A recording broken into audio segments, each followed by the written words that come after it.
சத்தம் பெருவெள்ளத்து இரைச்சலை போன்ற ஒரு கம்பீரமான ஒரு சத்தம்.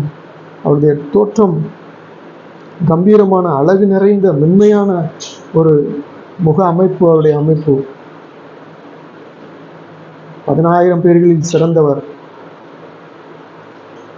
சாரோனின் ரோஜா, பள்ளத்தாக்குகளின் லீலி, மருதோண்டி பூங்கொத்து, முற்றிலும் அழகானவர், பிரகாசமான விடிவெளி நட்சத்திரம், ஒருவரும் சேரக்கூடாத ஒளியில் வாசம் பண்ணுகிறவர், ஆதியும் அந்தவுமாய் இருக்கிறவர், அல்பாவும் ஒமேகாவுமாய் இருக்கிறவர்,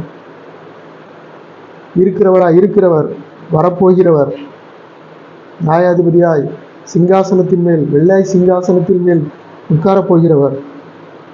அவர் நீதி உள்ளவர், நியாயத்தின் மேல் பிரியப்படுகிறவர், உண்மையுள்ளவர், ஒப்பற்றவர், மாசற்றவர், சிறப்பானவர், அன்பு நிறைந்தவர், இரக்கமுள்ளவர், சமாதான பிரபு, ராஜாதி ராஜா, கர்த்தாதி கர்த்தர்,